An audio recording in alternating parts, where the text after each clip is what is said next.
Assalamu alaikum. Welcome back to English with Sabah. Today we are going to discuss about Walter Horatio Pater, who was the Victorian critic, and he was born on 4th of August 1839 and was died 30th July 1894. वो जो थे English एसियस्ट और art और literary critic, fiction writer थे और उनको great stylist जाना जाता था। वॉल्टर पैटर की अर्ली लाइफ की तरफ अगर नज़र डाली जाए तो वो लंदन के शहर स्टपनी में पैदा हुए और वॉल्टर पैटर जो थे रिचर्ड गोल्ड पैटर के दूसरे बेटे थे, एक फिजिशियन जिन्होंने लंदन मूव किया अर्ली 19th सेंचुरी में ताकि वो मेडिसिन की प्रैक्टिस कर सकें। डॉक्टर पैटर जो हैं वो तब उनकी डेथ हुई थी जब वॉल्टर जो थे वो बहुत छोटे थे, तो उनकी फैमिली ने एनफील्ड को मूव कर दिया। वॉल्टर पैटर जो हैं उन्होंने एनफील्ड ग्रामर स्कूल में एज अ ट्यूटर काम किया। 1853 में वो किंग स्कूल कैंटरबरी चले गए। जब वो 14 के थे, यानी उनकी उम्र जब 14 साल की थी, तो उनकी माँ मारिया पैटर वफ़ात पा गई 1854 में। फिर एज अ स्कूल बॉय उन्होंने जॉन रस्किन्स मॉडर्न पेंटर्स को रीड करना शुरू कर दिया, यानी शुरू से ही उनका आर्ट के साथ बहुत ज़्यादा लगाव था। अच्छा, जितने भी मॉडर्न पेंटर्स थे उन्होंने उनको इंस्पायर करवाया आर्ट से और ये आर्ट की स्टडी की तरफ अट्रैक्शन दिलाई गई, जिसके ज़रिए उनमें एक टेस्ट डेवलप हुआ ताकि वो एक वेल क्राफ्टेड प्रोज को राइट कर सकें। उन्होंने स्कूल में एग्ज़िबिशन गेन किया। इसके साथ 1858 में वो क्वींस कॉलेज ऑक्सफोर्ड में प्रोसीड कर गए। वॉल्टर पैटर अंडर ग्रेजुएट थी। जब उनका ग्रेजुएशन कंप्लीट नहीं हुआ था तो वो उनको एक रीडिंग मैन जाना जाता था, यानी उनको लिटरेचर और फ़िलासफ़ी में बहुत ज़्यादा इंटरेस्ट था। जब वो अपनी आंट और सिस्टर के घर जर्मनी जाते थे तो उस दौरान, यानी वेकेशंस के दौरान जब वो जर्मनी विज़िट करते तो वहाँ पे उन्होंने जर्मन को लर्न करना शुरू कर दिया और जब उनको जर्मनी सीख गए तो फिर उन्होंने हीगल और जर्मन फ़िलासफ़र्स के बारे में पढ़ना शुरू कर दिया। जब वॉल्टर पैटर ने ग्रेजुएशन कंप्लीट कर दी तो उसके बाद उन्होंने ऑक्सफोर्ड में ही क्लासिक्स और फ़िलासफ़ी पढ़ाना शुरू कर दिया प्राइवेट स्टूडेंट्स को। और उनकी जो सिस्टर थी वो भी वोमेंस पायनियर थी, जो कि एंशिएंट ग्रीक और लैटिन को टीच कराती। तो पैटर जो हैं वो अपनी सिस्टर क्लैरा पैटर के को फाउंडर थे, यानी उनके साथ ही होते थे। के बाद 1864 में ब्रेस्नोज में इन्होंने जर्मन फ़िलासफ़ी, यानी मॉडर्न जर्मन फ़िलासफ़ी को टीच करना शुरू कर दिया। वो इतने एबल हो गए थे, अपनी उनकी स्ट्रेंथ जो थी वो इस काबिल हो गई थी कि वो जर्मन फ़िलासफ़ी को टीच करने लगे। इसके बाद वो यूनिवर्सिटी करियर के लिए सेटल्ड हो गए। 1865 में वो इतने इंटरेस्टेड हो गए थे आर्ट में और लिटरेचर में कि उन्होंने आर्टिकल्स और क्रिटिसिज्म पर लिखना शुरू कर दिया। वॉल्टर पैटर जो हैं वो लिटरेरी क्रिटिकल वर्क में एक काबिल जाने जाते हैं। वो अपनी यूनिक स्टाइल ऑफ राइटिंग की वजह से बहुत ज़्यादा उनको फेम मिला और उनकी जो फेमस बुक्स और ऐसे हैं उनमें शामिल हैं रेनेसा, जो कि आर्ट और पोइट्री पर स्टडी की गई थी, ये 1877 में पब्लिश हुई। मैरिस द एपिक्यूरियन, जो सेंसेशन और आइडियाज़ पर थी, जो 1885 में पब्लिश हुई। इमेजिनरी पोर्ट्रेट्स, जो 1887 में पब्लिश हुई। देन एप्रिसिएशंस, जो कि एक ऐसे था ऑन स्टाइल पर, वो 1889 में पब्लिश हुआ। इसके साथ प्लाटो एंड प्लेटोनिज्म, जिसमें अ सीरीज़ ऑफ लेक्चर्स मौजूद थे, वो 1893 में पब्लिश हुई। कि कुछ बुक्स हैं जो कि उनकी डेथ के बाद जो हैं पब्लिश की गई। पैटर्स ग्रीक स्टडीज़, मिसलेनियस स्टडीज़ और एसेस फ्रॉम द गार्डियन, जो कि 1896 में पब्लिश की गई। वॉल्टर पैटर का एक ऐसा वर्क जो कि 10 वॉल्यूम्स पर मुश्तमिल था, उसमें unfinished novels, essays, fictional writings और लेक्चर्स वगैरह थे, जो कि 1910 में पब्लिश किया गया। 19वीं सदी के राइटर्स में वॉल्टर को एक बेटर क्रिटिक जाना जाता था। वो लिटरेरी एनालिस्ट और ब्रिलियंट स्टाइलिस्ट थे।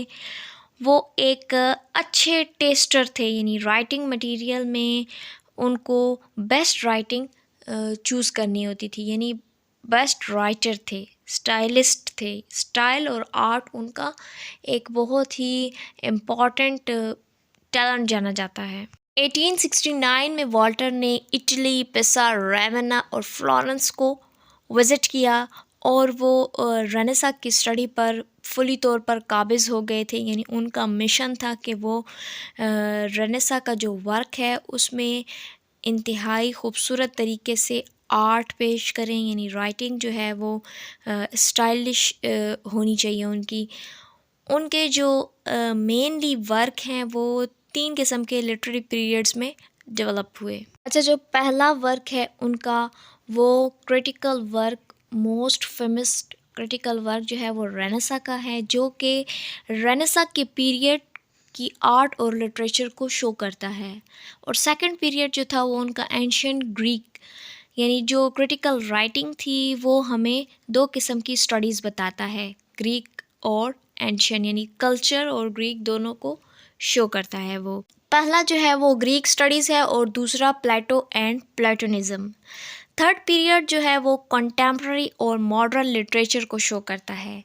ये वर्क उनका क्रिटिक में बेस्ट रिप्रेजेंटेड किया गया था वॉल्टर ने, जिसमें उन्होंने एसेस की कलेक्शन को लिखा था और इसको टाइटल किया गया था एप्रिसिएशन से, ऑन एप्रिसिएशन।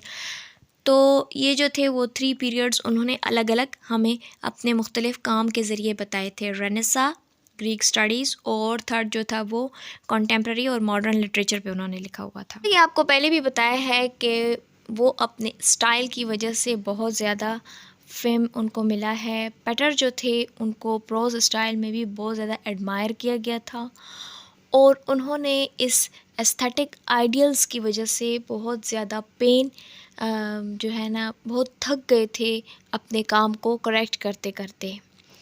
वो क्या करते थे कि जब भी बैठ जाते तो एक स्क्वायर ऑफ पेपर लेकर हर वक्त उस पर अपने आइडियाज़ लिखते थे और फिर उनको अटैम्प्ट और सीक्वेंस में करते ही उनको बहुत ज़्यादा टाइम लग जाता था।